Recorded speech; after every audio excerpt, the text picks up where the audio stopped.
Commissioner Lemire, Here. Commissioner McCulley, Commissioner McDougall, Here. Commissioner Moss, Commissioner Rechtel, Here. Councilman Scharf. Are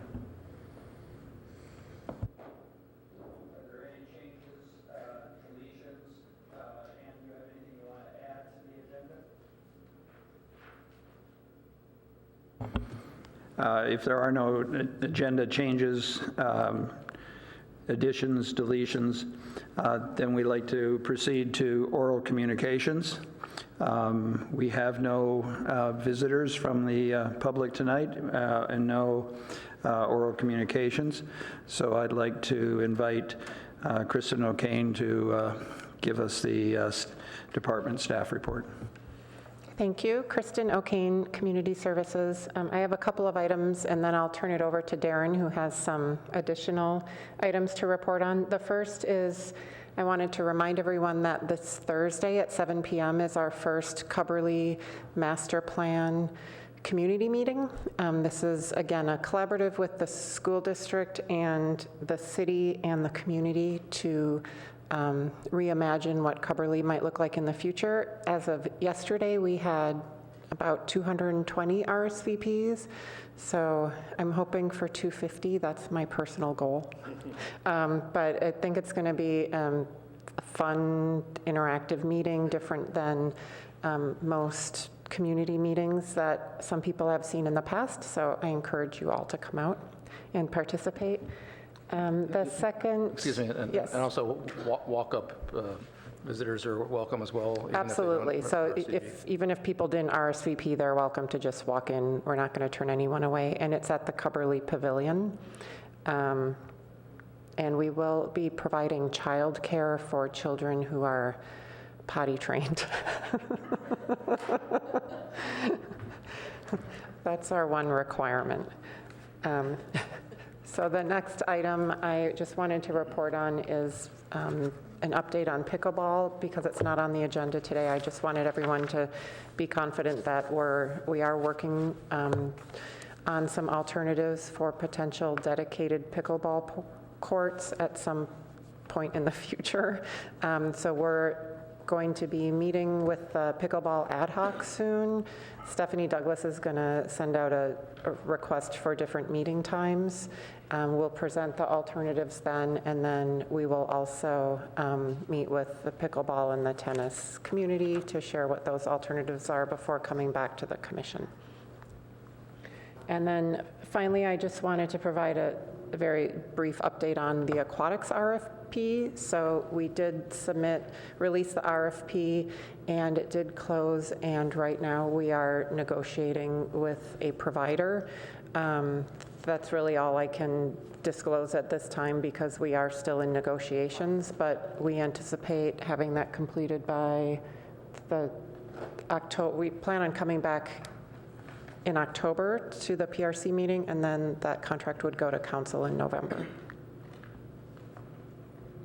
So are we going to get a report from this last year's activities at some point? Is that coming like in December or? November. It should be in November. Great, thank you very much. Look forward to seeing it. And that's all that I had. Oh, Chair, did you have a question? Before you turn it over to Darren, I do have one card, and maybe now would be the appropriate time before we roll into Darren's. Sure. Monica, if you'd like to address the commission.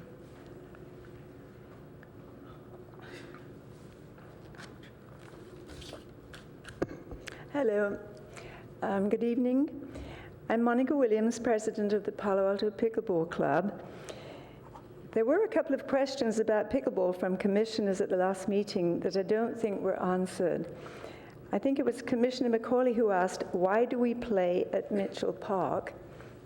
And the answer is because we have no other choice. Pickleball is a noisy game, and the recommendation is to not play within 300 feet of residences. So even though there are 45 tennis courts in Palo Alto, Mitchell Park is the best facility to meet this requirement. Commissioner Greenfield asked, what are the requirements for membership in our club? There are no requirements to join our club. Visitors and members are treated the same. These are public courts, and everyone is welcome to play with us. Often people drop by out of curiosity, and before they know it, they have a paddle in their hand and they're learning how to play from one of our volunteers. We are a non-profit entity, and we keep our membership fees low. It's $30 a year and $15 from July to the end of December. As of today, we have 371 members, and 147 are Palo Alto residents. We do have some 5.0 tennis players who have joined us. We've been teaching city pickleball classes since spring of 2017, and currently we're teaching on Tuesdays and Thursday mornings. Both classes are full. We're looking forward to teaching a youth class in January. The numbers of nets we've put up and taken down for the city classes to date numbers 873. In addition, the numbers of nets we have put up and taken down for drop-in play for the past 2 years is approximately 5,400. Given that a net weighs 23 pounds, in the past 2 years, we've moved a total of 7 tons of nets. Thank you, Commissioner Macaulay, for questioning if we could leave a net up on a court. They do make nets on wheels, which we could purchase, and I'm in communication with Adam regarding this possibility. Palo Alto needs to provide dedicated courts for the community. On behalf of all the Palo Alto pickleball players, please consider dedicated courts to be an agenda item as soon as possible. Thank you. Thank you, everybody. Thank you. I do have one question. What do other courts do where they have mixed pickleball and tennis? Do you know what other places do? What was your question? I'm sorry. Other places, other facilities that have courts that serve both tennis and pickleball, do they have the nets sitting out there, or they don't? No, some of them do. Well, a lot of them do. The country clubs, a lot of the country clubs have nets on wheels. Okay. And so they're just wheeled onto the courts. Do you know of any cities that have both dual pickleball and tennis on the same courts? San Jose, most cities do. They have both tennis and pickleball.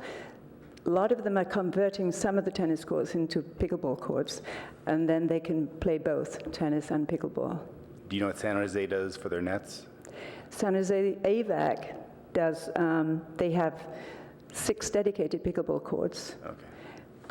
And some of them, they do bring nets on with wheels because it's booming, so there's never enough pickleball courts. Okay, thank you. Yeah, thank you. Thank you. And that's all I had, so I'll turn it over to Darren. Good evening, Darren Anderson with Community Services Department. Let me start with something you've seen in your email, but I'll just highlight it. In case there's anyone from the public interested, we recently completed, as of Sunday afternoon, the Bixby Art Project.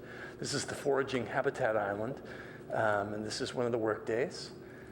And you can see a number of different volunteers participated in this process. We got all the wood from our own city arborist, from projects here in Palo Alto, and lots of different people got involved.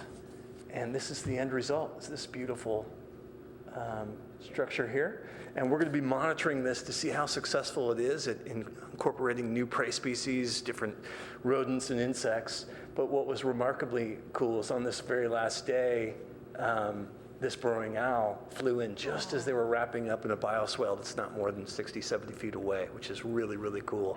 And this is one of the species we'd hoped to provide prey species for. So hopefully there's more of that to come, but it was really exciting. Escape out of that one. A couple of other updates. The preparation for the 7.7 acres to be opened up to the public is nearly complete. We're planning a tour for the ad hoc committee on October 2nd. It should be ready for opening to the public not too further after that. This is exciting. The Foothills Park, Costanoan, and Los Trencos trails, these are the ones that were closed from the storm damage. They're being worked on right now. They should be opened by the third week of October, if not sooner. There's a possibility one of them might be done in advance and ready for the public, and that one might open a little bit earlier than the other.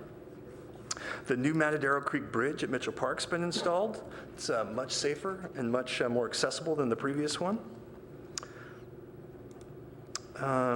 And lastly, I was going to mention that I sent an email again on this one to the commission, but it relates to the pilot project. This is a zero waste public works project at Rinconada Park to condense the multitude of individual trash cans down to 4 waste stations.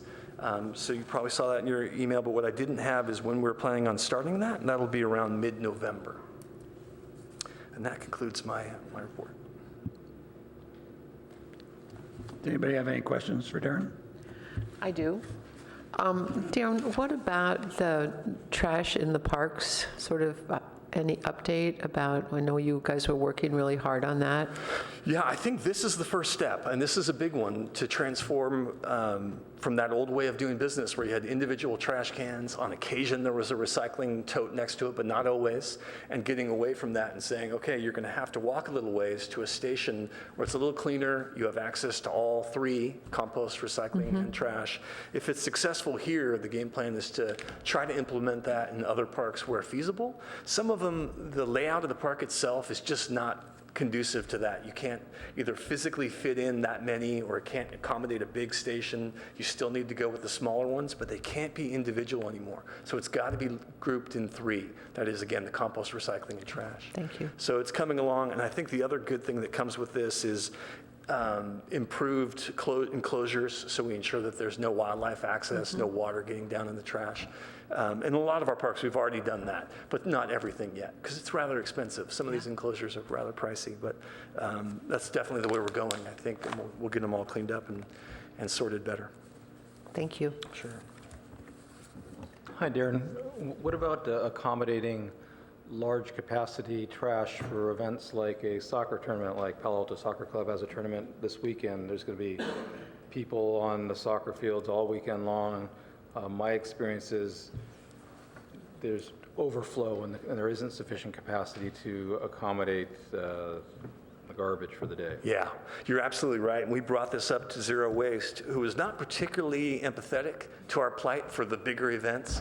And what we decided was we're going to have to bring out portable totes for those weekends and set them out in different areas. We'll probably, these would be the Rubbermaid, just rubber ones, so these aren't your $1,500 expensive ones on concrete, but rather $25 from Home Depot, and we'll just group them in 3, and then you have the option of doing trash, recycling, and compost, and just have a extra of those for events like that.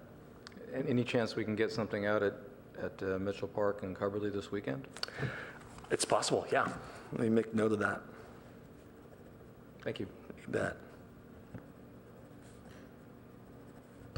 I have a follow-up on that. Do they make dumpsters that would be 3-on-1 dumpsters? You could just haul a single dumpster out there for big events? You know, it's a mixed bag, and as we started searching commercially what's available, even ones we have, because we have one that's kind of like that up at Foothills Park. Apparently they don't make it anymore, and that often happens. We'll select a particular trash enclosure type, and then 5 years later they don't make it, and I've got to choose a different one, which is a little frustrating. But right now we're looking at 3 different bins that would do that rather than one that does all 3.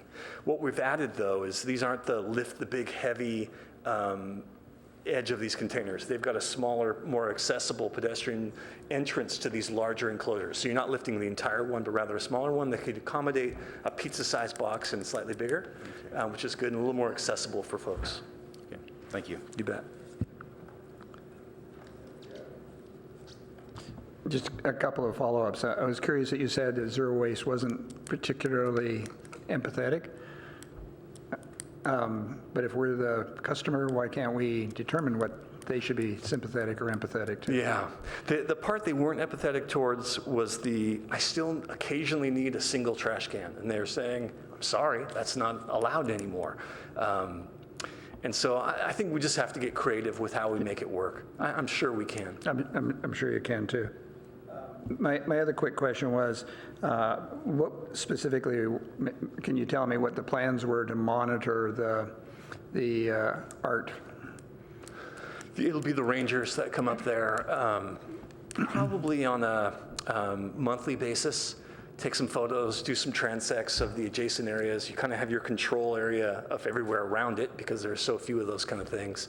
So what I'm interested in looking at is our existing vegetated habitat islands, where we've just got all the native plants, this foraging island, and then the adjacent areas that have either been mowed or we've left weeds and vegetation, coyote brush, that kind of thing, and juxtaposing all to see which one provides the best habitat and which one in general provides more of those kind of prey species.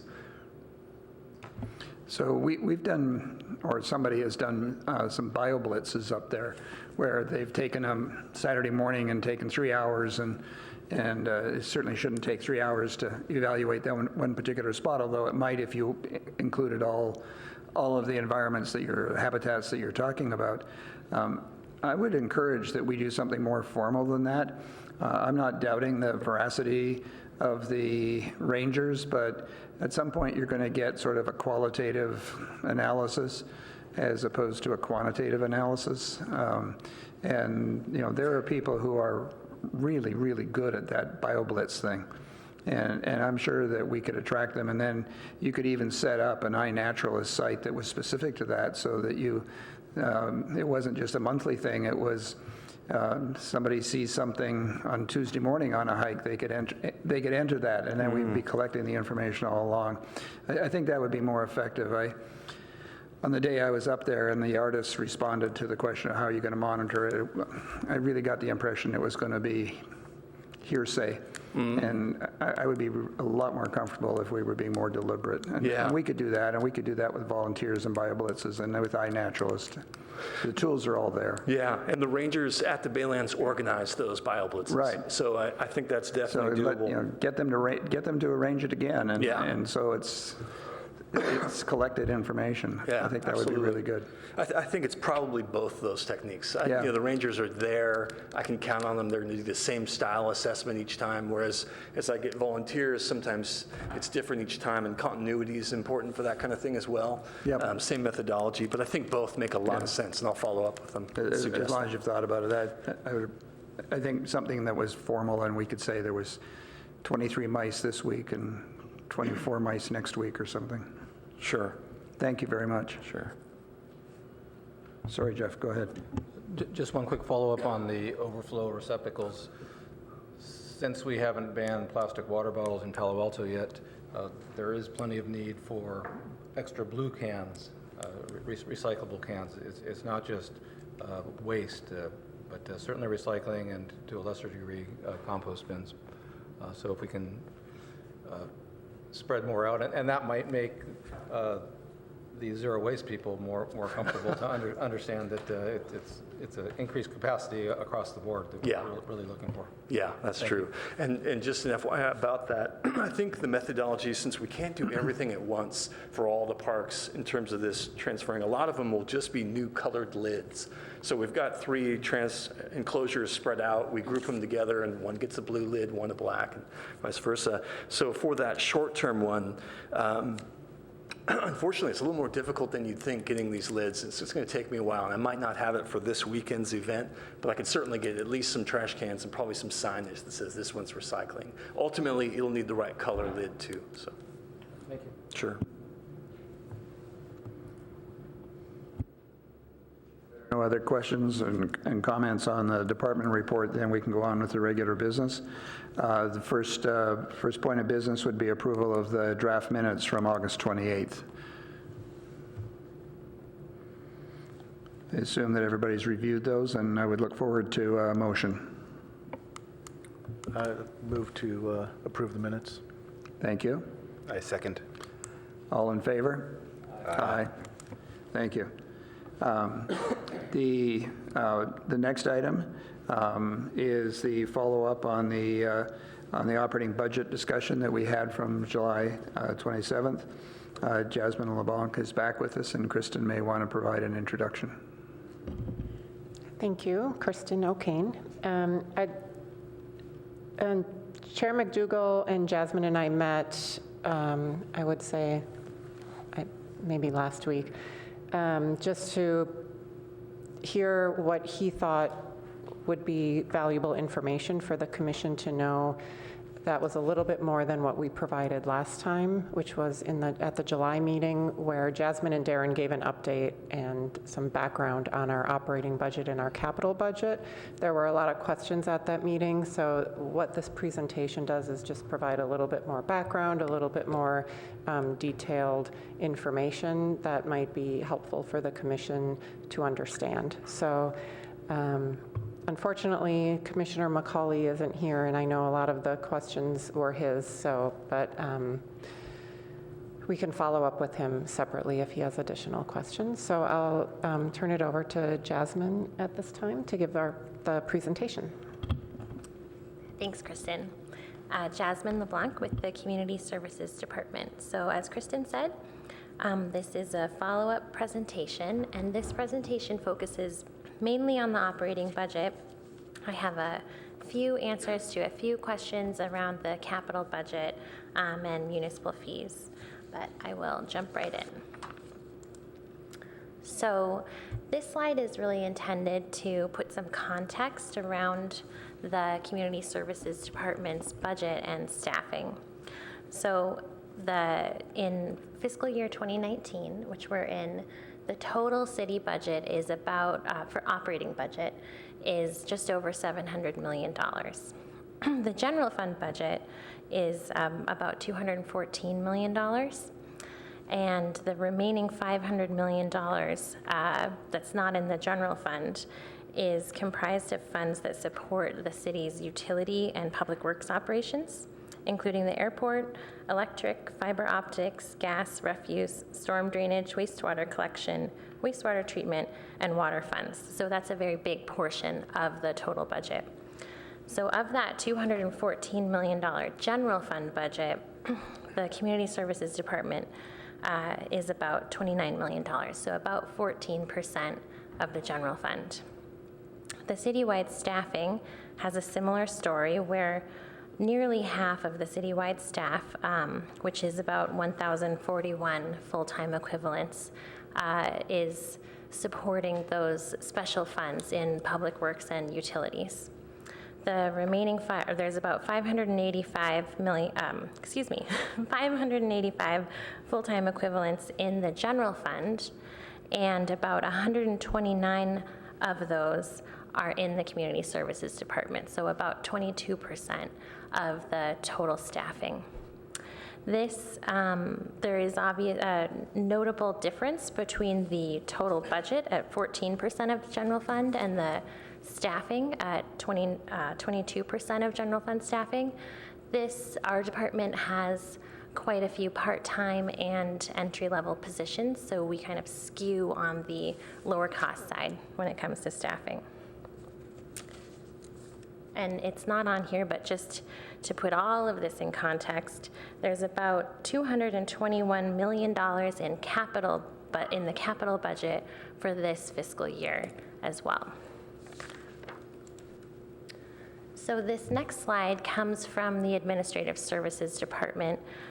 It's part of the presentation they gave to City Council on the budget, and really just highlights the different sources of revenue that you'll find in the general fund. And the main drivers are sales tax, property tax, transit occupancy tax, which is the hotel tax, utility taxes, and charges for services. So the Community Services Department's revenues that we bring in pretty much all fall into this charges for services category.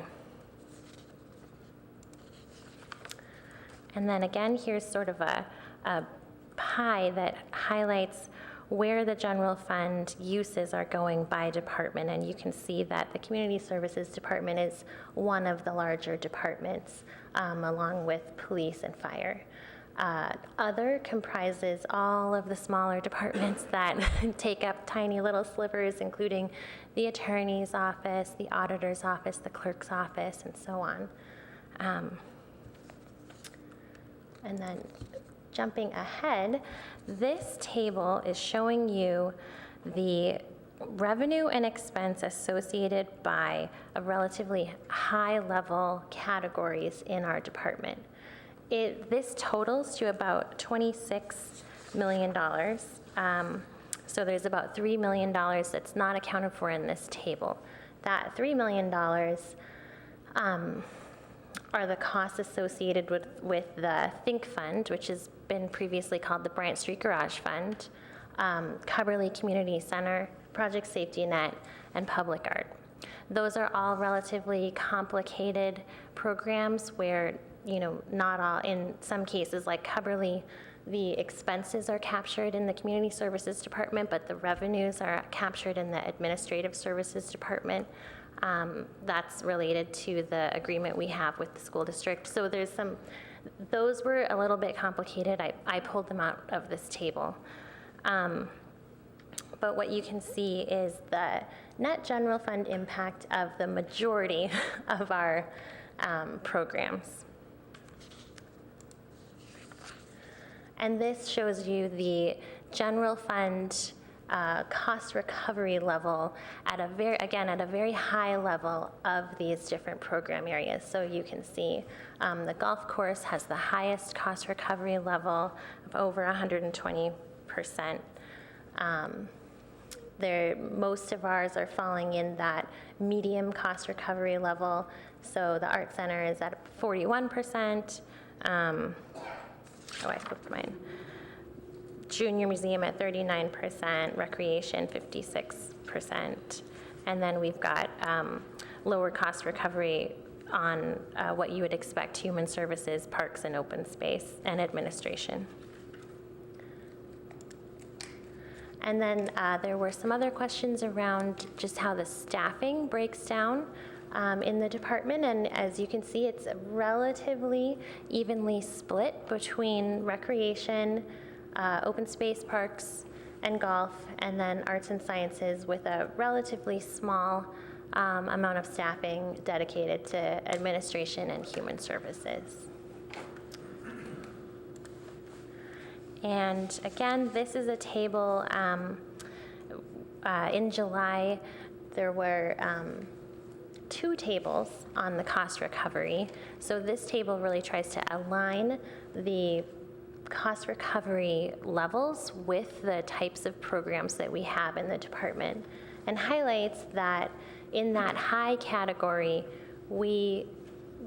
that can be anywhere from 70% to the sky is the limit, as much as we can charge, essentially. There are very few programs that fall into that high category. Pretty much have named all of them here, with private lessons, facility rentals for private events, and golf-related fees. Those,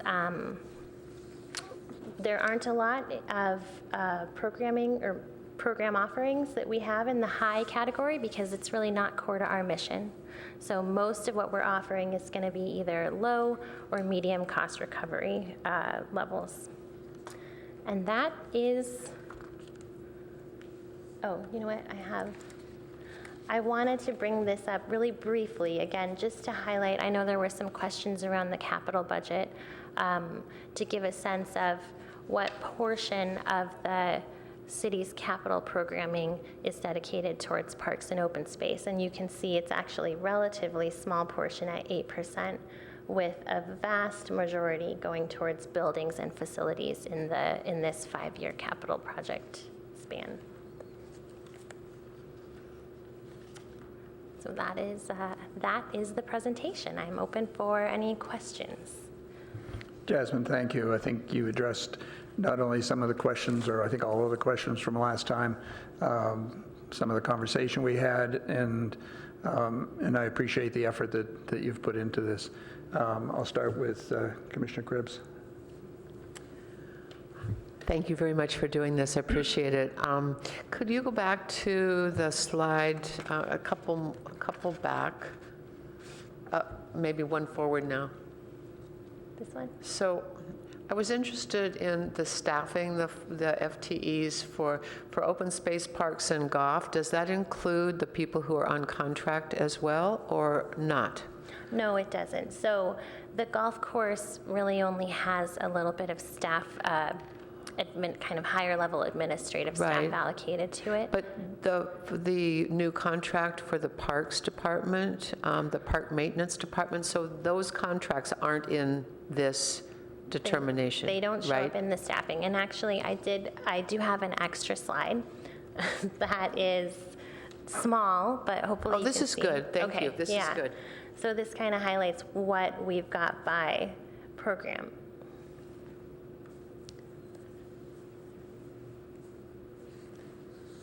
So Darren could probably remember this. I think that we previously had about 14 staff when Parks Maintenance and Landscaping was not contracted out that would have been in that open space parks and golf category. And so with the Sheeper contract for aquatics, how are we understanding the revenue that we're getting from that? And also I guess that would decrease the number of staff that community services has, correct? Yeah, so when we switched to the contract model, we reduced about 11 and a half full-time equivalent positions that were in the recreation programming category. So I don't have my glasses on to make sure this reflects it, but we shouldn't have any. Oh, you know what? They don't really show year over year because part-time positions just show up down in that, one bottom right-hand corner with the 50.56 hourly. So that would have been about 11 FTE higher if you looked at it last year to reflect that. And then how many part-time positions do we have that aren't benefited positions, so that are under that threshold of number of hours? That I would have to get back to you in terms of how it breaks out, but in that 50 full-time equivalents. More of them are unbenefited than benefited, but I don't know the exact breakdown. Okay, well, there's no hurry, I'm just interested. Yeah. Thank you very much. Thank you for this last slide. This answers some of my questions, like arts and sciences. What's the sciences? Oh, I can see it's the Junior Museum and Zoo. That wasn't intuitively obvious, but thank you, that's helpful. Just real quickly, and thank you for this information. It was very, very clearly presented and very pertinent and helpful. Thank you.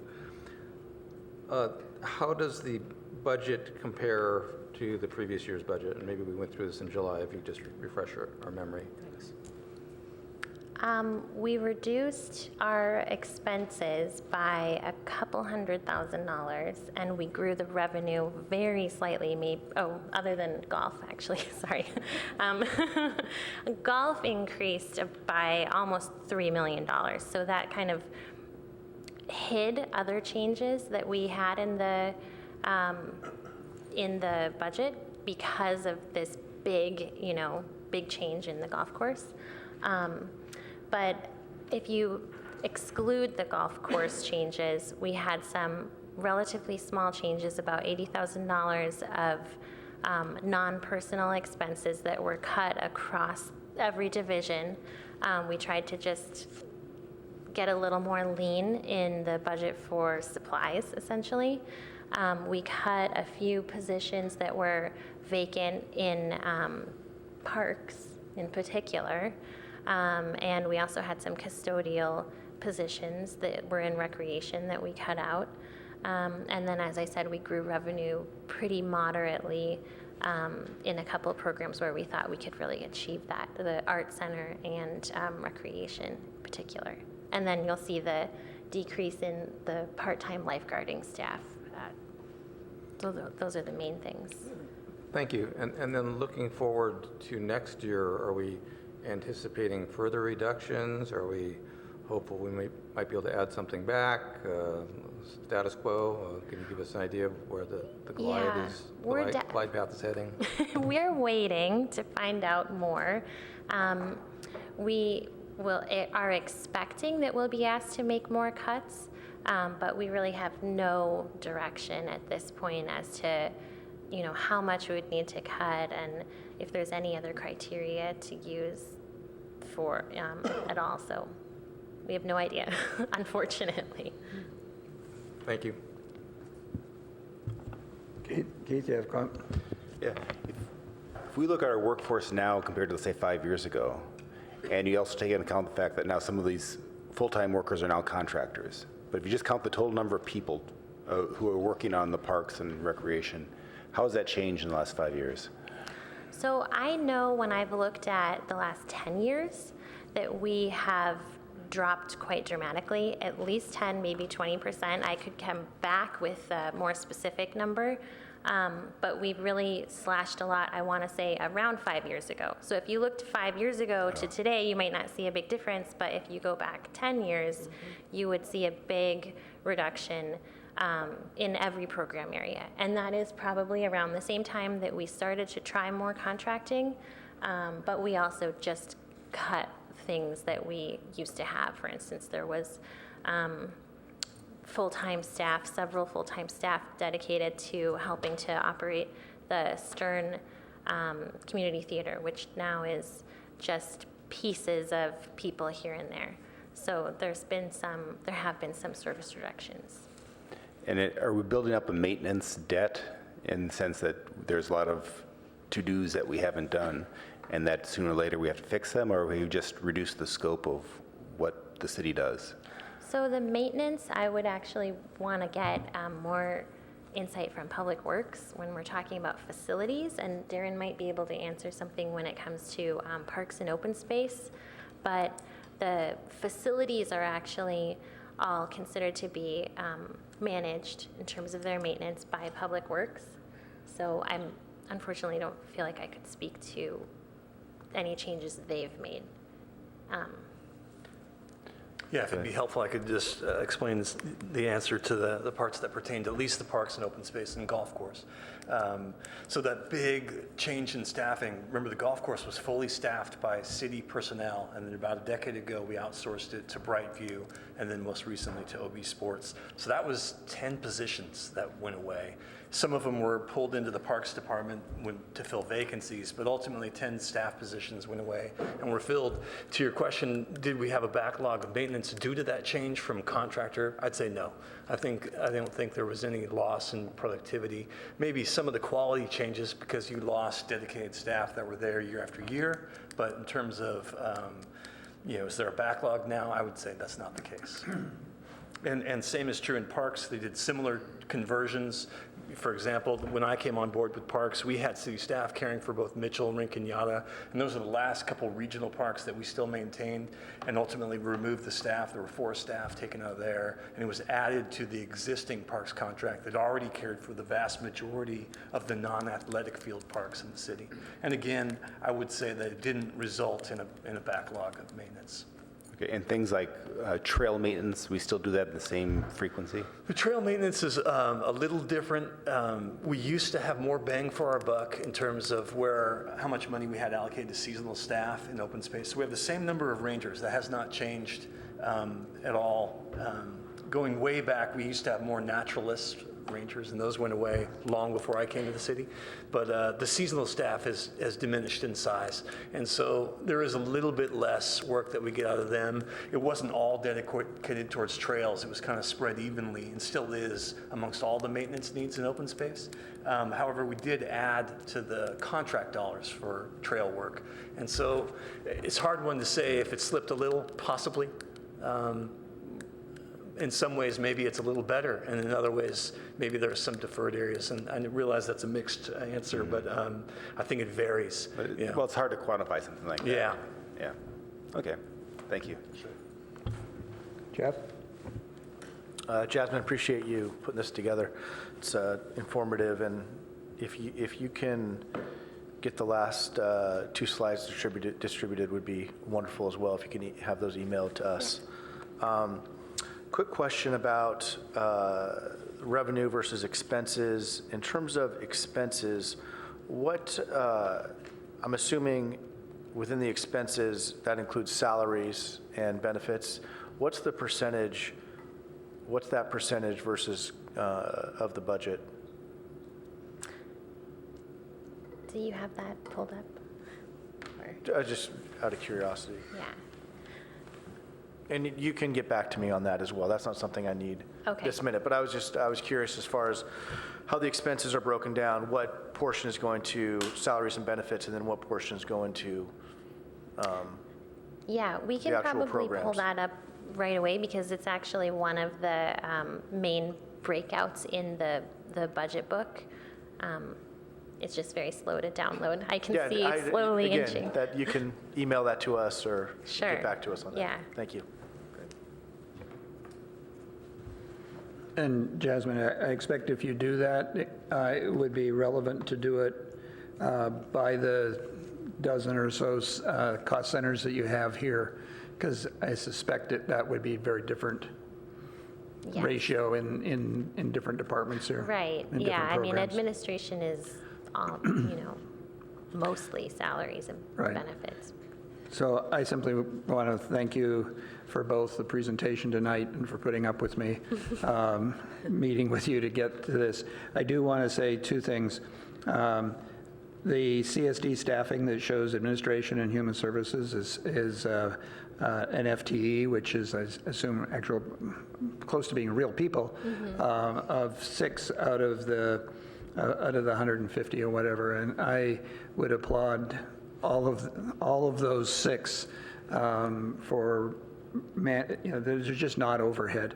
In fact, I would say that's underhead in terms of what the management of all of this, and I think that's impressive. The other thing that you and I did was look at each of these programs by whether they were in the category of high, medium, or low. And clearly, every one of them was well within the range.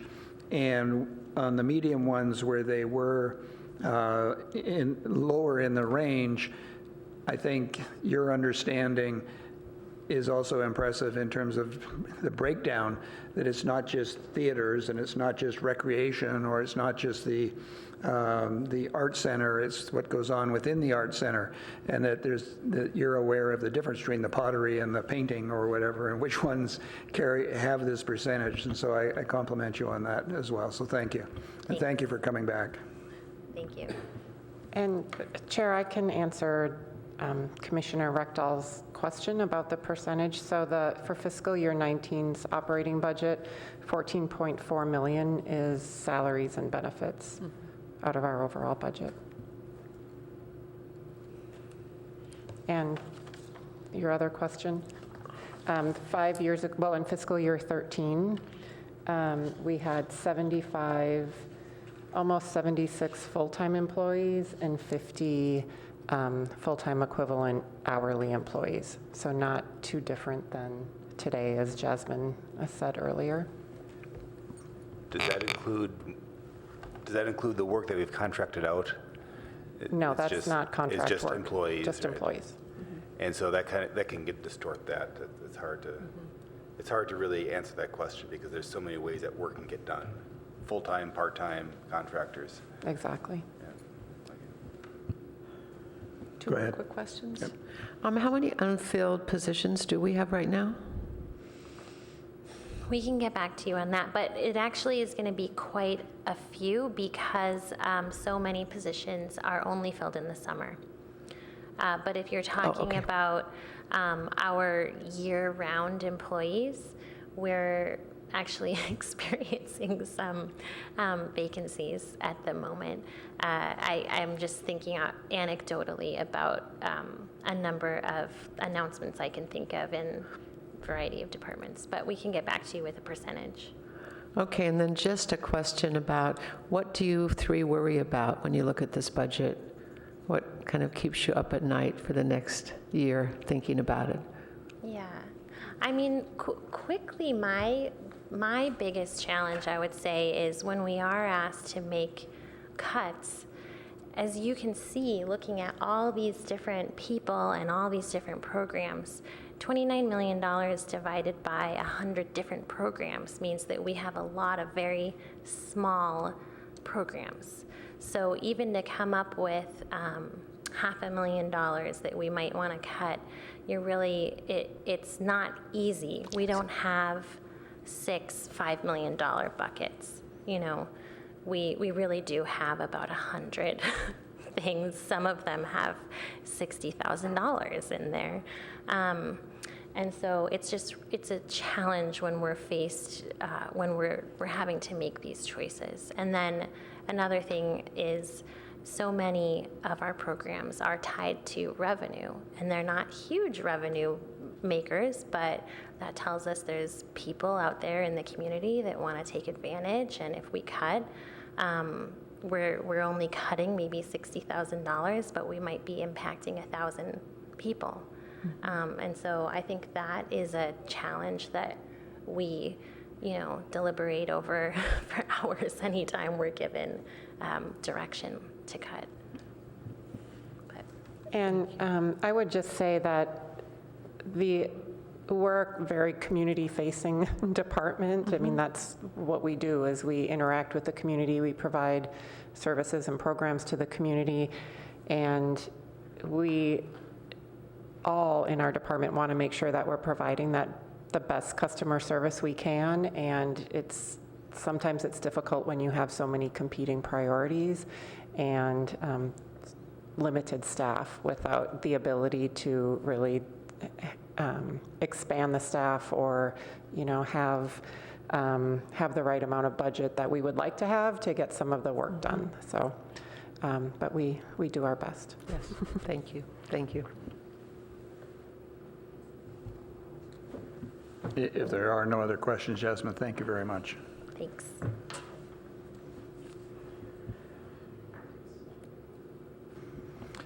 The next item is the Baylands Comprehensive Plan and the discussions on that.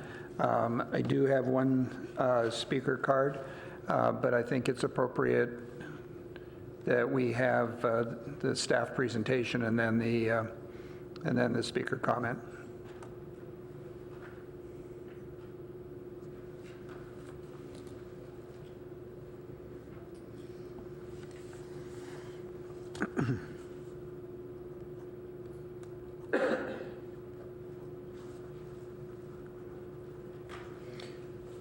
Remember the signal. Good evening, Darren Anderson with Community Services. We're here tonight to talk about the various conceptual plans that were developed for the former ITT Renzel Wetlands area to get feedback from the Commission, which would help guide the development of a preferred alternative conceptual plan. So the agenda is really brief. I really want to focus the whole thing on these plans and talk through the nuances and understand, explain rather, the feedback we've got so far and really hopefully come to some sort of consensus to help provide our consultant with some guidance, and ultimately they take that guidance, develop that preferred alternative, and then provide us with a cost estimate for those improvements. So I'm going to gloss over the steps to date. We can come back to that if you have questions, but I'm going to gloss over that and get straight to the four options. So we use the feedback from the stakeholders to create these four conceptual plans, and each one had a theme. So option 1 was called habitat restoration. Option 2 had a balanced system. Option 3, the ITT park, and option 4, return to nature. And the plans were sent to these stakeholders that helped provide the input. Attachment B in your staff report has their feedback. And although there were four options, we told the stakeholders, please think of it as you're free to mix and match the different improvements to create whatever option you want.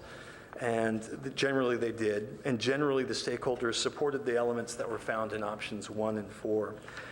My personal perspective, it was a little easier for me to think about it rather than, again, as options, but to think about it in terms of generally they supported these elements, generally they didn't support these ones, and then there are some gray areas where it was mixed reactions and mixed feedback. And so what I intend to do is kind of walk you through these on this slide 10 here and talk you through the elements. So the restored hydrology and tidal connections, the dendritic channels, let me show you.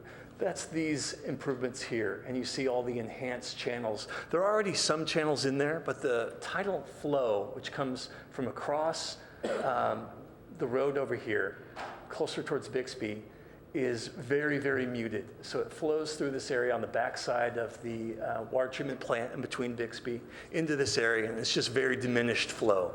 And ideally, you would have a large tidal influx, which would bring lots of nutrients and help the habitat be much higher value. It's just been very, very muted since its origins. So that was one that I would say most of the stakeholders supported and thought was a good idea. Another one is this yellow dotted line. You can see this one on this channel, on this page. So this is Faber Place, and there's a paved bike path that goes along East Bay Shore Road, cuts into the preserve, and then right now it stops right at that Faber Place. And you'll have to go out along the roadside and then down Embarcadero Road to get to the Baylands. And for many years, people would say, gosh, it would be great if you could connect this up to Bixby. And right now, it's just salt marsh abutting with the landscaped area of the various businesses that abut the preserve. And that, I would say, again, was generally well received. There was a little bit of feedback and concern that sometimes that corridor could be used for wildlife, but they thought that could be mitigated if we were able to put it on the other side of the landscaped area, meaning the developed side. So we'd have to do more investigations than that, but in general, it was very well supported. And the other one I would say that was pretty universally accepted was this connection to the remnant marsh. And this is a little parcel here that's landlocked, had once been connected to the tidal action, but when we, many years ago, when the city built the landfill and changed the area, it was isolated. And so the concept is, can you have flow that would go from the Renzel wetlands through the marsh here and out into the flood basin? And that, again, was well received. Moving down to the next one, this mixed feedback or mixed opinions. I'll start with the brown dotted line. And this is really the road that goes out to the, goes out to what's the existing ITT building. So that's an existing maintenance road that was once used by the people that worked at the building. It still exists. It was badly broken up asphalt. It's since been pulverized and turned into a fairly good condition base rock trail, suitable for vehicles to go in and out of.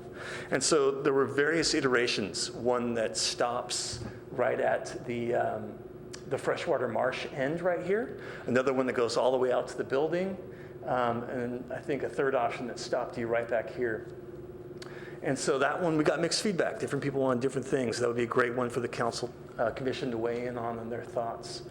The next one was the purple dotted lines, and there's on 3 different iterations. This line is really about access around that freshwater pond, and whether it should just be on the frontage road here on East Bay Shore Road, whether it should be all the way around it, or just on the back side. Those were the 3 various iterations.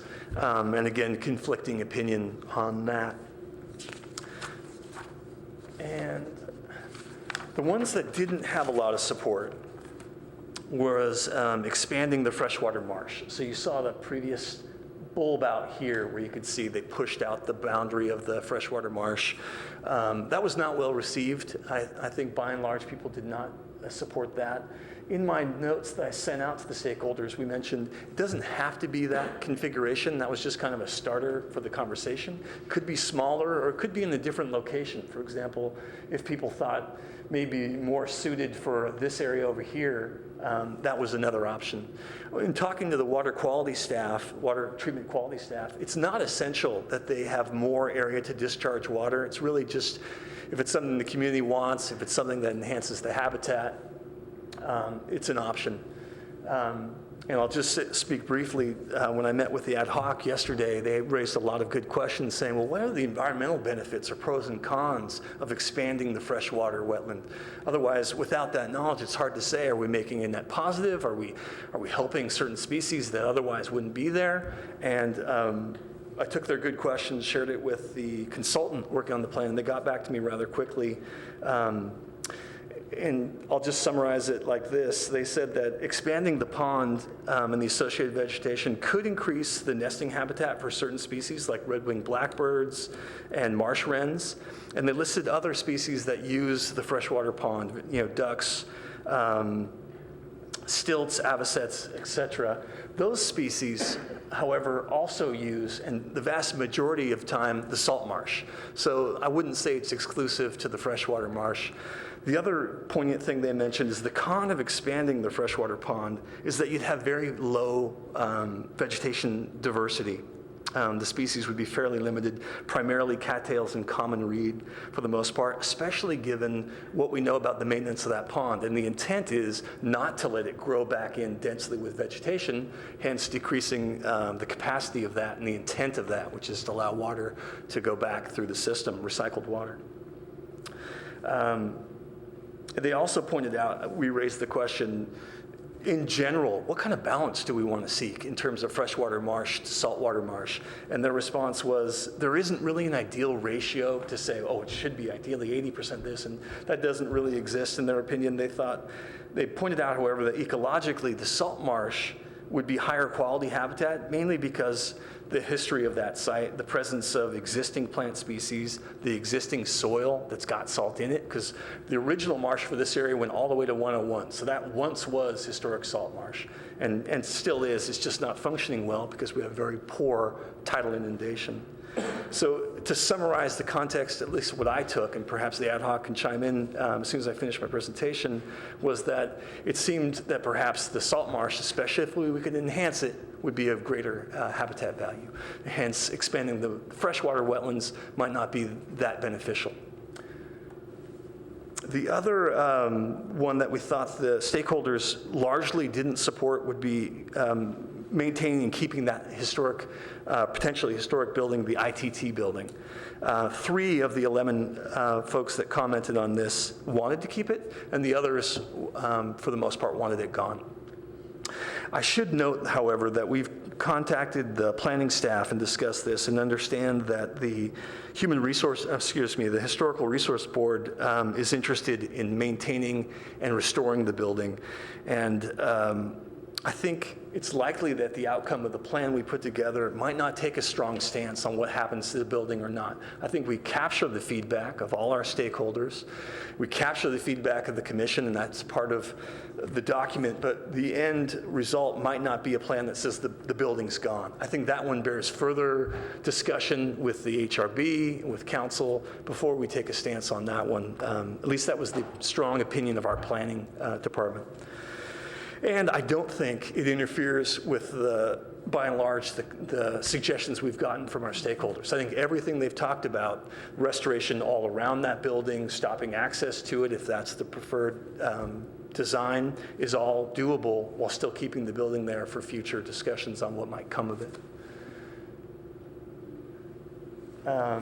There was a couple other things that didn't quite get much feedback, and that was the ITT Bixby connection. This is the, let me see, go to the design. So this is the one where they had a crossing, right? And we said we'd get you all the way through. And there was some feedback saying, definitely don't do that. You're bifurcating the habitat and breaking into smaller zones, which in many people's opinions, or some people's opinions rather, depreciate the value. You're bringing in, by separating the habitat into distinct areas. Others have argued that it wouldn't stop the wildlife from using it. But that one was one that either we didn't get a lot of feedback or it was just really a small minority that said in general they weren't in favor for it. But I didn't get a lot of people saying, yes, it's a great idea. Not much of that. And then the last one I'd hoped to get a little feedback on is I'd say we also got mixed responses on the overlook areas. We talked about doing some interpretive signage and some overlook areas around the Renzel wetland. And it was sort of a mixed bag. So that'd be another one that I would look to the commission to help us get some clarity on. And so again, my hope is that we can get some feedback that build a little consensus around what the desired elements are that we want for that preferred alternative. I had a really good meeting with the ad hoc. I don't know if the ad hoc commission would like to share their thoughts before we open up the full discussion. Keith, would you like to make any comments? Nothing specific, just I thought it was a good meeting also. We talked a lot about going forward, and there's a lot of options here that we're not going to rehash tonight just because it's too far in the future. But we want to know what roadmap are we going in the near future? What are we looking into? Not necessarily what the conclusions are going to be. I particularly like what Darren did to move it from the 4 options into the likes and dislikes, the mixed opinions, mostly supported and mostly didn't support. I think this gives us a much better way of actually looking at the future, or at least at what proposals need to be investigated. I like that approach a lot. I would mention something else I mentioned in the meeting.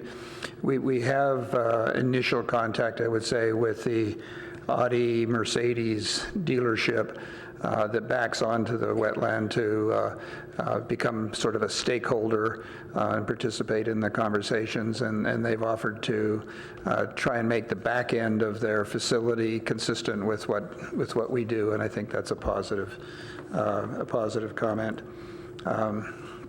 So I think that's valuable. So before we go into open discussion, I'd like to invite public comment. So I would start with Shani Kleinhaus. And in the meantime, I'll whistle or something.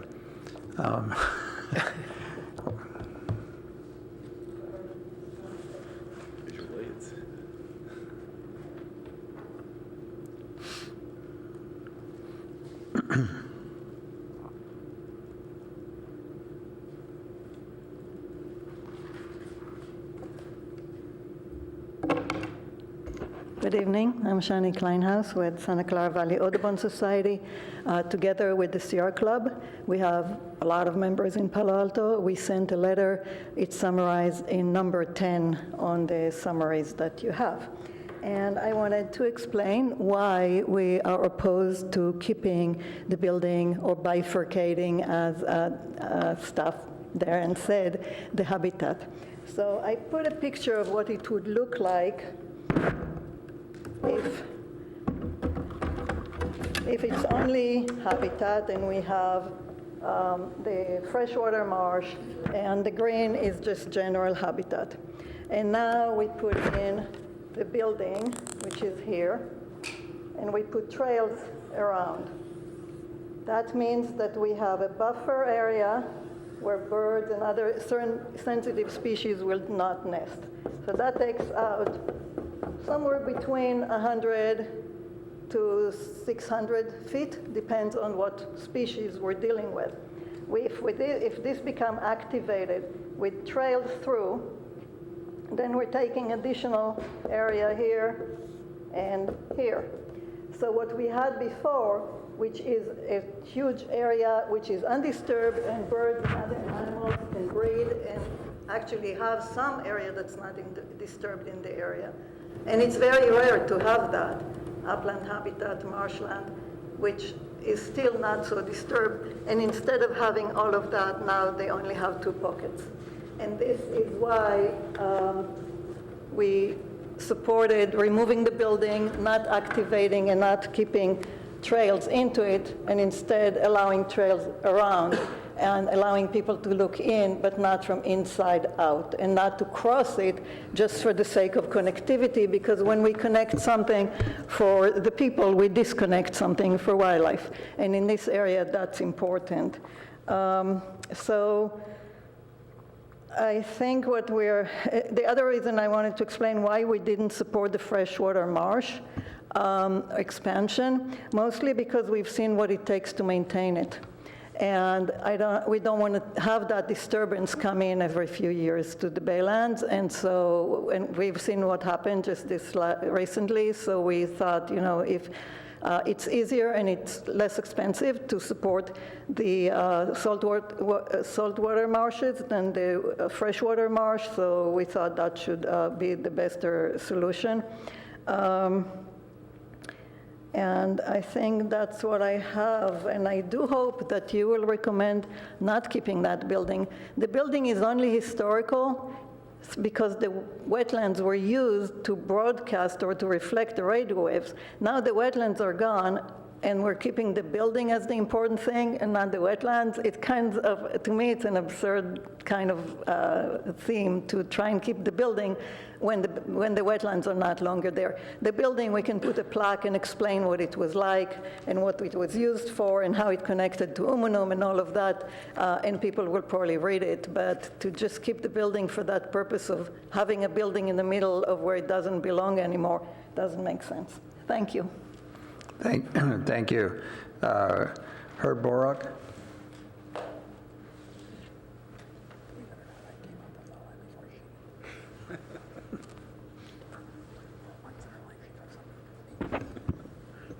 Chairman McDougall and commissioners, I support the comments that Shawnee Klein House and the environmental organizations have made. I also don't believe it makes sense to keep the building or trail to the interior of the property. The idea is to restore the habitat, and the way to do that is to not have anything in the interior or access into the interior. As long as there is something there, it'll be a nuisance. That's people, even if you fence it off, people still want to find a way to get around it. And having a plaque that describes the history on the perimeter of the site, I think would be a good thing. Just last week, the city council, the mayor, presented a proclamation to Mary Gordon, who took the leadership over 50 years ago in changing the Baylands from a place that was to be developed to restoring it to open space. Palo Alto took leadership in doing that, and we're lucky to have all that open area. The name of the place is named after Bixby, who was a city engineer who wanted to develop all kinds of buildings and other things there. But in fact, it's the community's interest in having that open space. And I think it would be a mistake at this time to keep the building while the planning department or someone else is trying to make up their mind what to do with it. I think the city council and this commission are perfectly capable of making a recommendation and decision about that at this time. Thank you. Thank you. Now I'll open it up to questions and comments from the commission. I'll start with Jeff at your end. Yeah, Darren, thank you so much for all this work. One initial question I would have is, what sort of budgets and timelines are we looking at in terms of trying to do this? Yeah, and how does that impact some of the decision-making process or things we want or don't want? Yeah, great question. I don't have a great answer, and I apologize. You know, the next step, as we talk about what we want, I think it is prudent to be thinking in general about the costs associated with these things. It's smart because we don't have an identified funding source, which makes it a challenge. But the next steps would we do the cost estimate based on what you think is best for the site, and then we get support for that from the council, and we'd start seeking out funding. I'm guessing grants, honestly, would probably be our most likely bet. There's a lot that would go towards restoration areas like that that I think would be available for that kind of project, especially the wetlands and improvements and hydrologic improvements, and even some of the trail access, limited trail access could be funded through grants, but we don't have an identified source for that just yet. And then for me personally, I came into this in looking at things, favoring the building, favoring connectivity. But after listening to our speakers, I'm also wondering, well, what is our purpose of restoring the wetlands? And, you know, what sort of mission are we looking at as a commission? Is this something, and not that we may all have different opinions, but is it complete restoration, or is it providing people more access to be in there? And so I think that's an interesting question. As someone who likes connectivity and likes to be able to go from one place to another, I do like being able to go all the way through the ITT property to Bixby Park. I like the yellow line along the trail that abuts the the car dealerships. But at the same time, do we have enough trails in Bixby Park that the wetlands should really be left undisturbed? And I guess I would say I don't have a firm answer or opinion, but would also defer to what some people who are much more vested and have studied this a lot closer. Because when I do look at the building, and you took me on a tour there a while ago, I thought it was a great building that had tremendous potential. Like I thought it could be, oh man, this could be also an event space, or this could be a wonderful museum, or, but that's thinking a lot too of human uses, and it's, well, wait, maybe there's other spaces that can accommodate those things. But, and again, initially for me, it's about connectivity, but I guess I would say now I would favor deferring to the rest of our commission and hearing what they would have to say. But I do want to thank you for all of the work that you've put in, and I do think, the different plans. I think the one thing I would say is the freshwater pond and marsh, if we do expand it, is that getting cleaned up by grants, or is that getting cleaned up when it needs to be, when the maintenance has to happen? Would that be something you think's out of the city budget? That would be done with the city budget. Yeah, so I guess for me, that one thing I would have a specific opinion on, and I would say to keep the freshwater pond and marsh as is. And again, thank you so much. Thank you.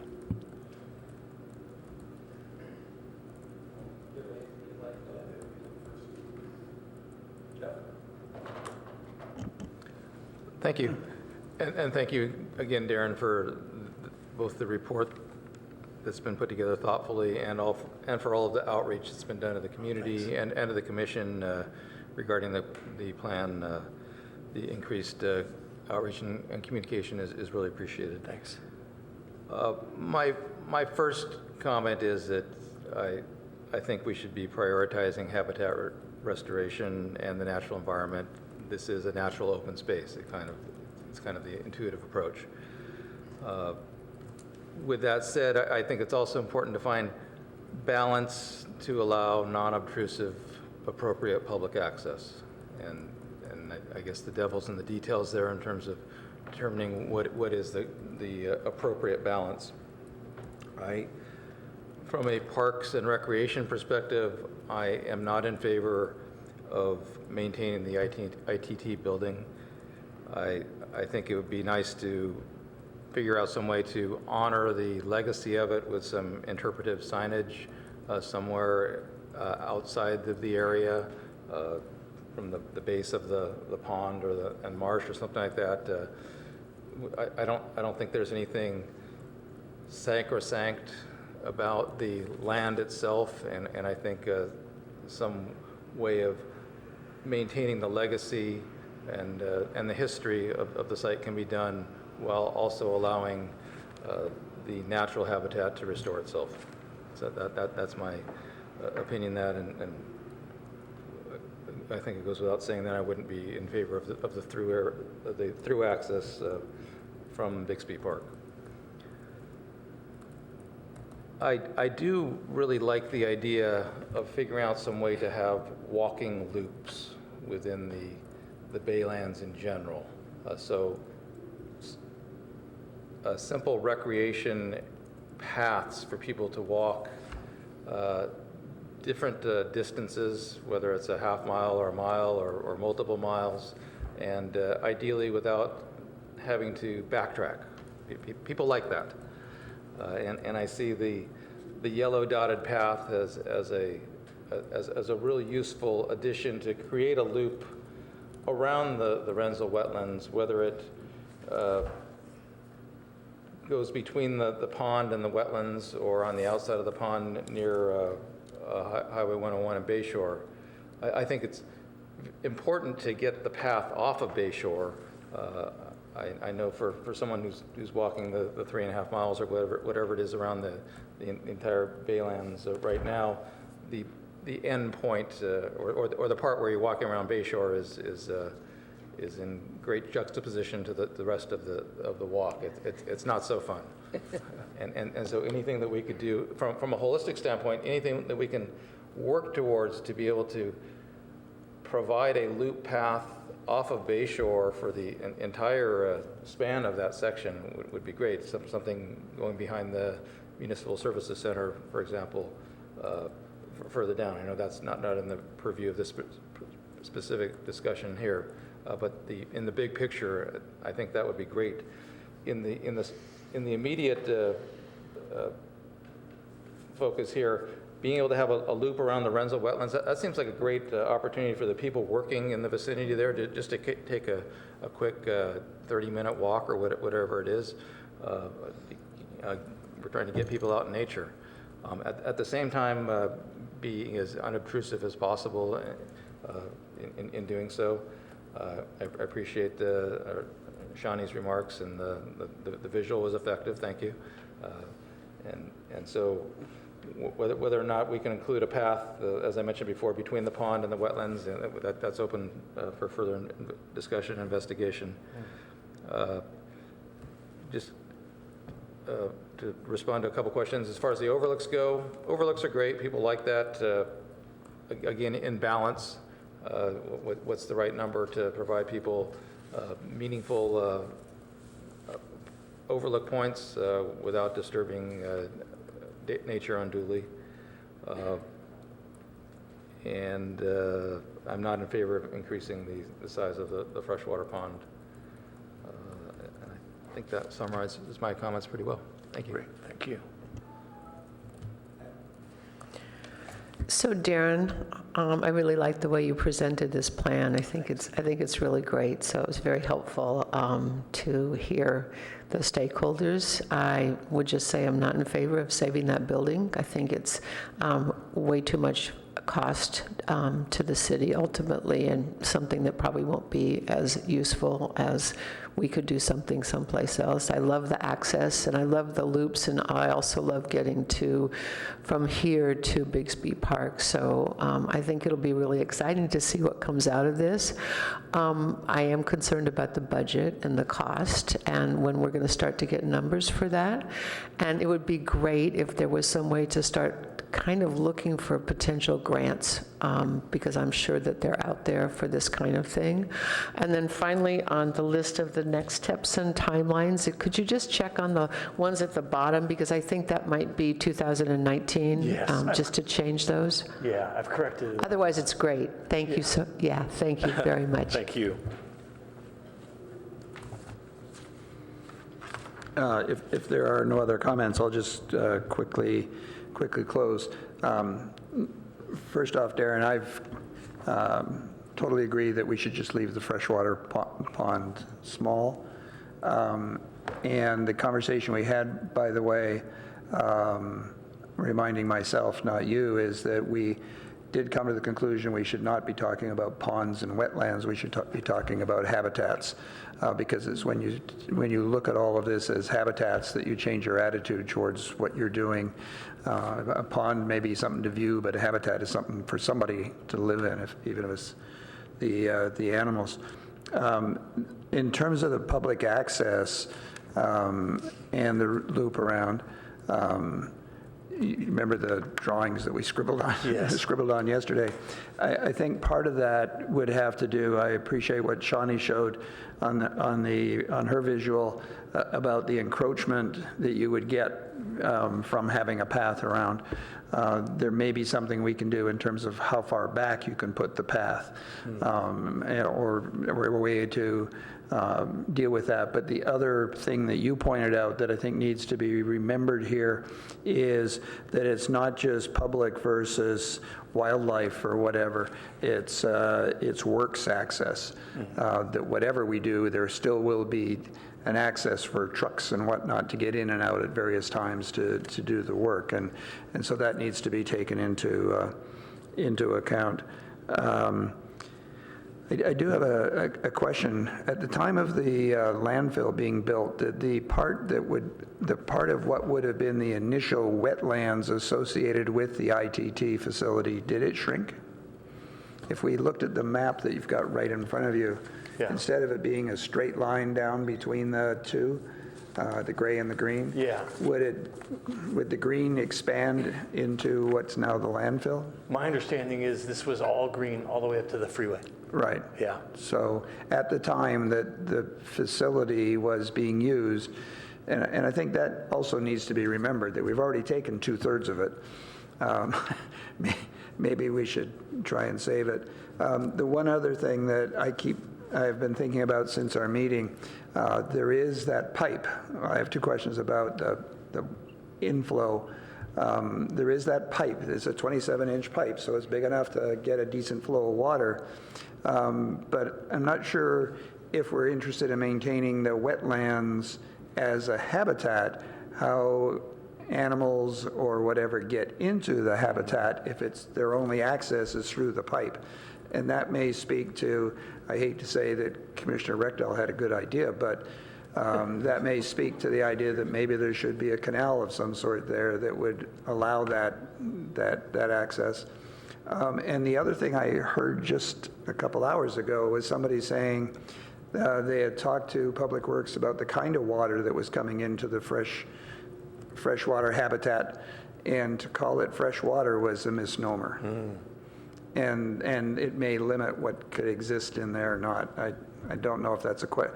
I'm not sure I'm asking a question as opposed to saying, you probably understand that. Yeah. I think that was a good enough answer. Yeah. Okay. Otherwise, if nobody has any other questions, I guess the real next question is, can we agree on, you had that slide up that had what the next steps were. Can we sort of confirm or agree that what preparation we need to do or what we should expect in terms of the next step? I think if we could, I want to, repeat what I said at the beginning. The fact that you divided it into things we agree on, things we disagree on, or whatever, if in fact you didn't look at it that way, if you looked at it as things that seem to be in the category of habitat restoration, and therefore, to Ann's point, maybe grantable,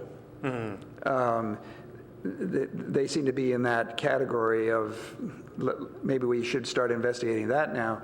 The things that are in that bottom category of, we seem to have disagreement on the building, maybe that's the only one that needs some sort of back of the envelope estimation.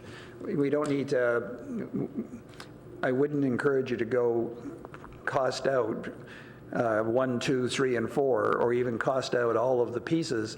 Maybe that's the one that's going to have the most discussion. That if you're HRB, and we should probably change it, I didn't catch it yesterday, it says human resources, it should probably stay historic resources.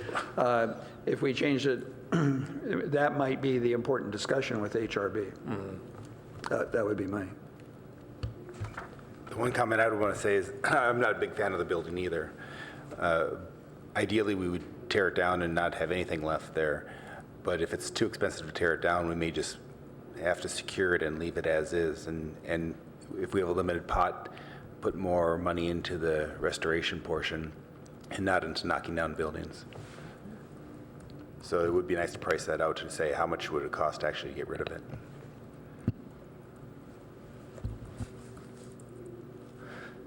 I have a few points that I think I just need a little more clarity on, if you don't mind, if you would indulge me. It's specifically around the preferred access around this pond. So I understand loops in general are good, but I could interpret that as the broader loop going all the way around via the yellow trail, right? You could make this the loop, but do you want and do you support a full loop around the freshwater pond, a limited one on just one side, either the Bayshore side or the marsh side? Your feedback on that would be good. And one I forgot to point out was the antennas. So one concept was maintaining 2 antennas as sort of a legacy to what had been there. Some of the arguments against that had been the well-known and I think established impacts to birds from having wires down. They end up striking into those, so it's a good reason for not having any wires coming down. The other is they often are used as perches for birds of prey. This is over a salt marsh wetland where you've got salt marsh harvest mice that they could potentially feed on. but maybe there's a couple that are lower. Any interest in saving those? It'd be great to have some feedback on that as well. So that's the two I really could use is feedback on the freshwater pond access points and the antenna. Who would like to comment on that? Keith? Okay, first about the loops. I agree with Commissioner Greenfield is that walking along the bay shore is just, it doesn't feel like you're in nature. And so I would want some access on the bay side of that freshwater marsh. Ideally trying to keep the saltwater marsh as contiguous as possible, so probably right along the border of that freshwater marsh to get to... Right in here. No, on the bay side of that. Oh, I'm sorry, on this side. Yes, because if you're walking there, you can get a much better user experience than if you're walking on bay shore. Okay. And the sad part is that will have some impact on wildlife, but I think the glass is half full. If you look at all the green area, we're just impacting a small portion of it. And we do have to balance both nature and human use, and I think that's a reasonable way of getting some human use in there, having a much better human experience than walking on bay shore and having minimal impact to the wildlife. Okay. Jeff? Regarding the loop question, I don't perceive a specific need to have a path all the way around the pond. I think either on the bay shore side or on the bay side of the pond would be sufficient. If there's a way to put it on the bay shore side and there's tall grasses and you're up on the berm of the pond and there's a perceived feeling that you're away, in nature and away from the road, that would be great if we can pull it off. I don't know the answer to that.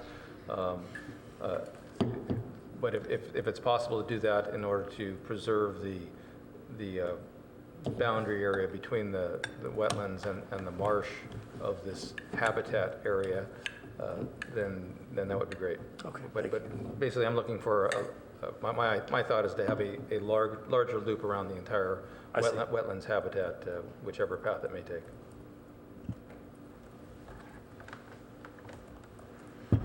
And Darren, that reminds me that I think it was Phil who, in talking about the future of all this, talked about those artificial slopes that they were going to put in. Oh, I think yes. we should probably explore that a bit more, Yeah, because that may inform the decision about where can you eat, where should you or could you do anything. Yeah.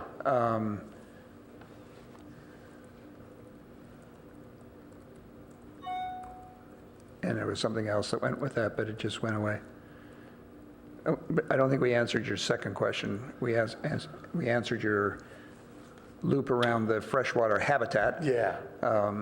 And so in general, just on one side, on the bay side would probably work for most folks here, if I got that right. And then, yeah, the antennas. And the antennas. And does anybody have any comments on the antenna?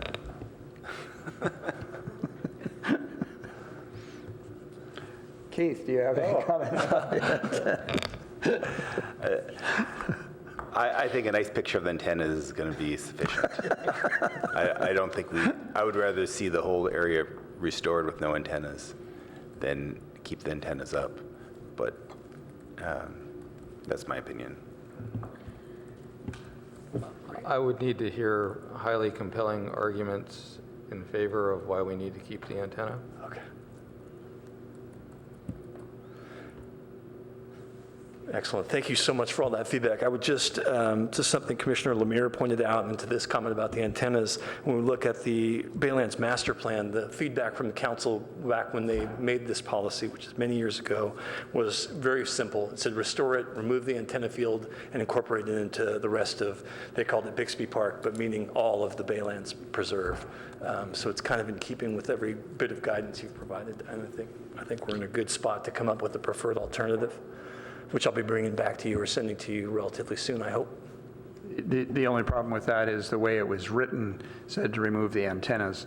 It didn't say what to do with the building in the way they wrote it. But I assume that by saying antenna field, they implied everything and restore it.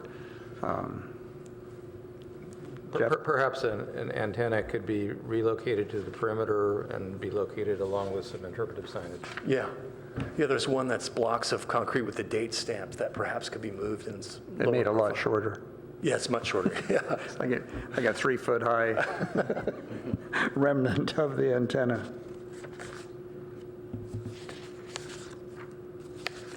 I don't think I have anything else. If anybody else has anything else, I think this is great progress. And so can we go back to the question of what do we need to do next, or what should we expect next? Yeah, thank you. So the next steps are, we still have two community meetings that we will hold. Dates to be determined on that, be coming soon. One of the core things that will need to go over is this conceptual plan for Bixby Park, which will be coming soon. It's such a big area, and we did the interim plan, and we've learned some things. It just behooves us to talk to the stakeholders who are out there and care about this place, to learn from them of what they want, explain what's worked and what maybe should change. So that should be coming soon. I'll have the conceptual plan, which of course I'll share, and then we'll hold that public meeting and talk it over as a team. We'll finalize the ITT concepts very soon. And then these chapters, for example, the opportunities, limitations, and best management practices, the sea level rise and climate change. And once we get those going, we'll send them out and bring them to you for a discussion. And then the other big step will be the action plan. So those are specific details on what we should be doing, your to-do list, if you will, for the plan, which is very, very important. That one, I think, will incorporate into one of those public meetings with the community, either with Bixby or perhaps the follow-up. But those are, I think, the two key ones that really need an in-depth discussion. And then we get down into finalizing drafts for the plans itself. In the neighborhood of January, I hope to be bringing you the draft plan. It's ambitious, especially when we talk about holding two community meetings in that time frame and getting this all through, but I'll be pushing hard to try to get that to you by January. And then finalize this in February and March would be the game plan. How much money is there right now in the kitty for this kind of thing? I have no money allocated for implementing. Yeah. Okay. With exception, I take that back, with exception for the Bixby plan. There is a CIP in place to finalize Bixby. The intent is this project creates the conceptual plan, and then we would come in with the Bixby money and do construction plans based on that. Probably another round, of course, of the usual, we'll bring in the stakeholders, hold community meeting, that kind of thing. But then we would take that and implement it using the CIP in place. So that one is the one funded, and fortunately it's a large project, so that one is in place. But the other action items that you'll see for the rest of the preserve, including the ITT, is not funded. Thank you.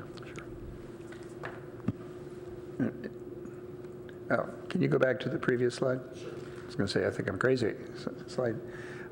Step number 3. Maybe even step number 2. I think that should be prepare final Renzo wetlands habitat proposal or concepts. You're absolutely right. The whole area soon will be abandoning the ITT name altogether. It's a misnomer, but if I reference Renzel to some people, it doesn't mean the area around the ITT building. So for clarity purposes, I've been using former ITT/Renzel wetlands. Soon, sooner rather than later. Sooner rather than later, we'll abandon that. For our purposes. So I think that's incredibly ambitious, and we will be bringing that schedule back to each commission meeting to remind you. I'll do my best. But I think it is. I think it's incredibly ambitious, and I don't know that there's a lot we can do to help. But if in any way we could help with the community meetings or anything else, you should insist that the commission participate. Awesome, excellent, thank you. I have one question, though. At the end of this, we'll have a plan, but it's unlikely that we'll have any money for the plan. With the exception of the Bixby part that I referenced, that's correct. And so we'll have the plan, and then at that point, we'll apply for grants and ask the city council and try and drip the plan through. So is the plan going to have stage steps that you could have discrete funding for? Or is it going to be, this is the whole plan? Because if someone gave you a chunk of money, you could do the whole thing, that'd be a lot simpler than doing piecemeal. But I think our funding is going to be piecemeal, which may affect our planning. My hunch is it would be the latter. That would be piecemeal CIPs for individual things. Some of the action items may be small enough to fund through either existing capital programs or our operating budget. For example, if they're recommending restoration of a given area that we maybe haven't worked on in the past, we'll do that in-house with volunteers in our existing budget. It'll be phased in over time. Others, like the ITT improvements, would be standalone CIPs and fairly large ones, and probably over several years. Sorry. I'm going to suggest that would be a really interesting topic for an ad hoc conversation, particularly the idea of are there things that could be granted or whatever, and how do we subdivide this in such a way that it facilitates that. Unless there's any other really desperate questions, I'd like to thank Darren very much and move on to any other ad hoc committee or liaison updates. Thank you, Darren. Once again, really good.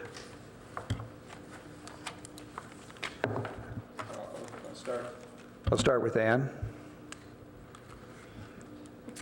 You can say nothing. Thank you. Well, I will say something. Darren, when we last met for the dog park or the Parks Committee, there were a couple of things we were going to investigate in terms of the two potential communities for dog parks. I think we were talking about bathrooms, is that right? Yeah, we were. Yeah, the park bathrooms, right. Yeah, and however, I was just talking to Howard Hoffman the other day. I ran into him out in the city, and he said, hey, I would love to talk about the future of dog parks. So I've got an email drafted, ready to send to you and Commissioner McCauley about getting together to talk about dog parks as well, just to plan it. But the first iteration, because it's funded for this fiscal year, is the restrooms. And what we talked about was that I would reach out to the community on the three kind of top tier sites that we were looking at. Right. So I've reached out to some of the stakeholders for Bull Park. I'm kind of waiting to hear back from them. And but the initial feedback was, it wasn't like, oh my gosh, no. It was more like, oh, that could be interesting. So they were going to take it back to their committee and get back to me. So I haven't heard back yet. I still have to reach out to the other two sites, Pardee and, forgive me, I'm forgetting the third location, but reach out to the neighborhood sort of. Okay, great. Yeah, thanks. I'll follow up. You bet. I have a few comments. The first one regarding safe routes to school is an announcement that Sunday, September 30th is Bike Palo Alto. This is from 1 to 3 p.m. at Fair Meadows School, and it's celebrating safe routes in our community, and it's also honoring former council member Ellen Fletcher, who paved the way to make our community more bike-friendly, both figuratively and literally. And it kicks off the fall walk and roll week in the PAUSD schools.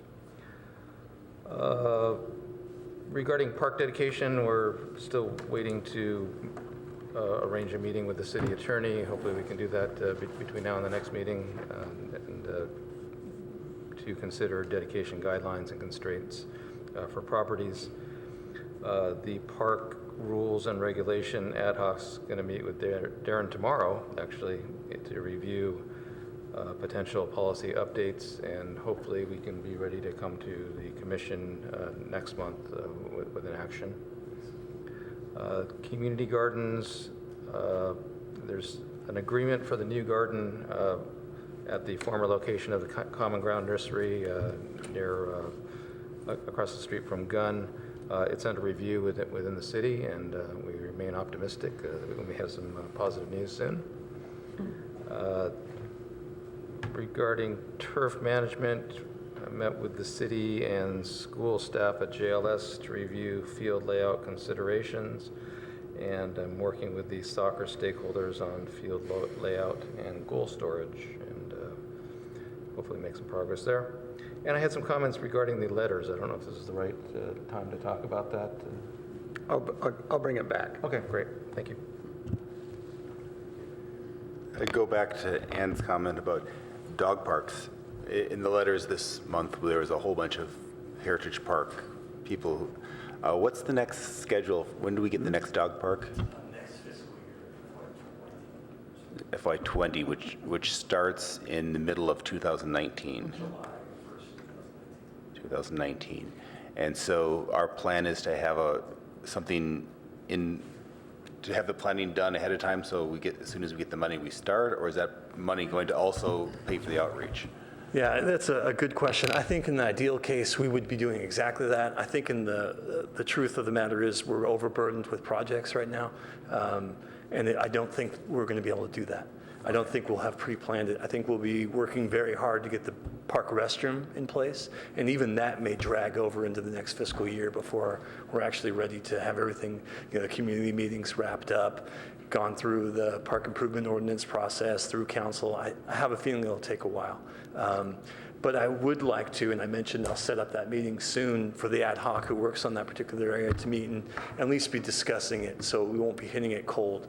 I can do somewhat concurrent, but when it comes to the hard, staff-heavy work to really get things going, it might be deferred a little bit. Okay, so mid-2020 would be when I think so.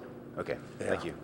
I think we also discussed a little bit about looking at the existing dog parks at Mitchell and Greer and Hoover and seeing what we could do to increase them and add maybe some improvements to them That's right. as soon as possible, as soon as there's money. Yes.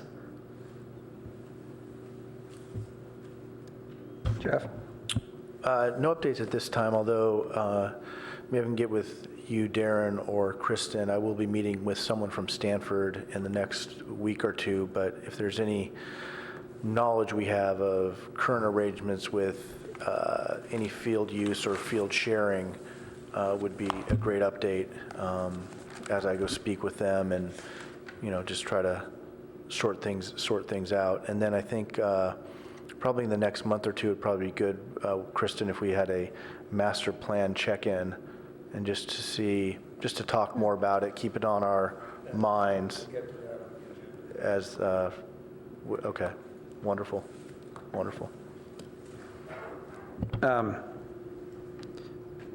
In the category of liaison updates, the thing that I would like to add is comments about the letter that we so painstakingly and late at night crafted the last time. The first thing I want to say, and the reason I asked if I could talk about this rather than either Keith or Jeff, is I really want to thank both of them for their initiative and aggressiveness in bringing this forward.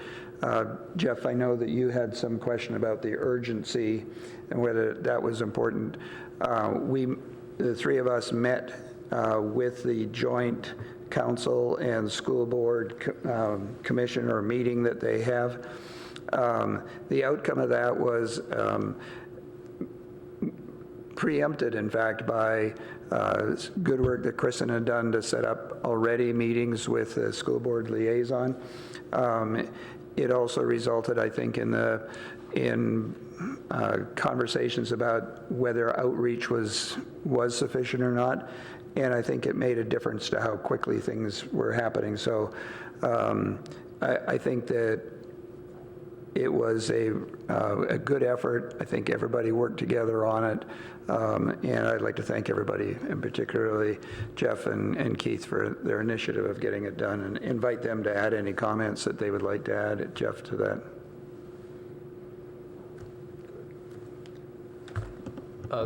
Thank you. I think it was a productive meeting, and I think part of what we were trying to convey was asking how the Parks and Rec Commission can be more directly involved in the process, or what assistance we can offer. And I know there will be there's discussion of having quarterly meetings between Kristen and a counterpart within PAUSD, and I'm hopeful that this will be a public meeting that the Parks and Rec Commission could have a liaison attend. Yeah, this has been a very unfortunate event, and hopefully something good comes out of this, and perhaps better communication with PAUSD will be a good thing. So. Well, I think the other thing that came out of it was, I think, a belief and understanding or reinforcement of, number one, the Parks and Rec Commission position as stewards of nature. Number two, the fact that getting all of those PAUSD students out into nature is another part, an important part of their education, and that we provide them that opportunity. So probably enough on that. I don't know if there are any other comments and announcements that staff would like to make. If not, then maybe we could talk about the tentative agenda for the October meeting. Sure. So as was discussed, the amendments to the park rules and regulations would be on the agenda as an action. And we had intended to discuss the master plan update, accomplishments, and what's planned for the current fiscal year tonight. But in the interest of time, I feel like that might be a long discussion. We're hoping to move that to October. That being said, October is now getting full. We also still need to hear Commissioner Moss's presentation on his hike to the sea. And we intend to do an aquatics update, and either in October or November, probably a pickleball update. And then we have an additional item in November, which is an update on the Renzel Marsh work, and a presentation on a conceptual horizontal levee design. And I wanted to also bring up that in December, we need to pick an alternate meeting date if we're going to have a meeting in December, because it does fall on December 25th. So something to consider. We're willing to demonstrate our commitment.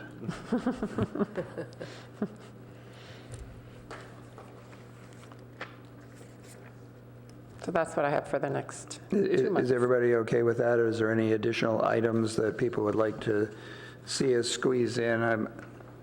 Once again, I think we've created a couple of October, November agendas that might be longer than we'd like.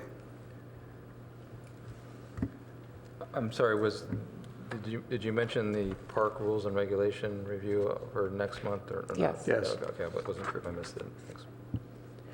And then in just the department report, if you could do just a quick update on the golf course and how they're doing in terms of the rounds of golf. And then I would just say that I would encourage everybody to go to the restaurant because they have a new menu again. The parking is really easy. It's a lovely place to have a meeting or have lunch, and I think we should all support it. I was there today. I'll go there when there's a bike rack. There is. Is there a bike rack now? I think.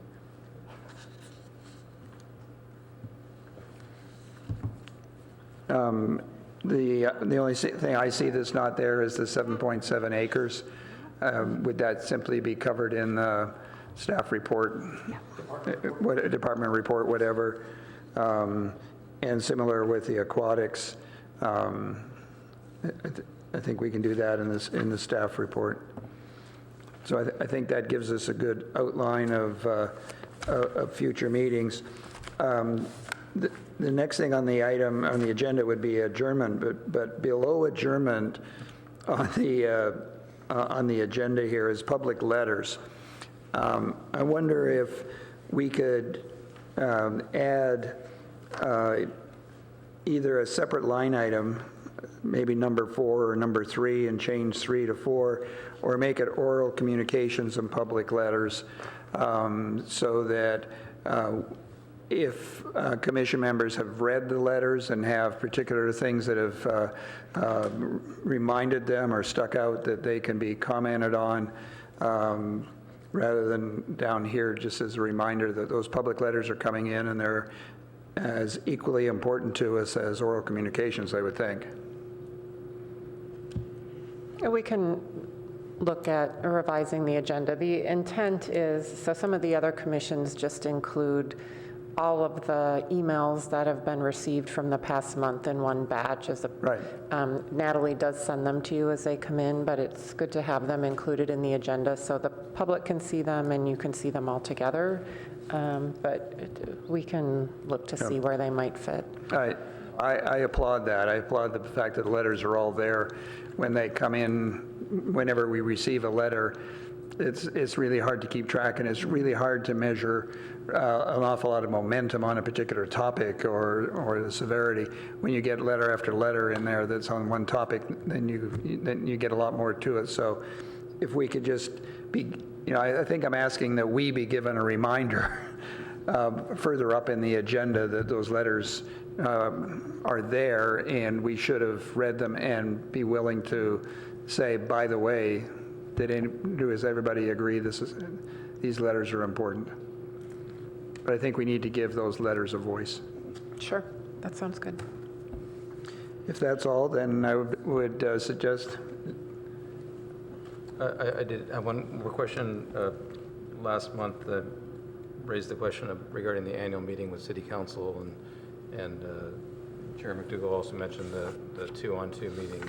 I wanted to see if there's any progress on that or if we can work towards that.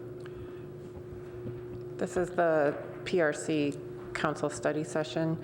I can work with the clerk to schedule that. I'm trying to recall when we had it last year. I'll confirm that. I made several notes tonight about some ideas that I think rather than just a meeting, that we would have some interesting message. And I'm going to suggest that I'll meet with Commissioner Greenfield and then maybe come to you with some topics, and if you could in the meantime investigate with the clerk when we might be allowed to do that, because I know their agenda's a long way out. Sure, and typically the intent is to discuss what accomplishments have been made the previous year and then what the commission would like to focus on for the upcoming year. So we can keep that in mind as we look to schedule. Thank you. I know the previous meeting was over 12 months ago, 12 to 16 months ago, something like that. Okay. With that, I'll invite a motion for adjournment. I so move. Second. Second. All in favor? Aye. Thank you.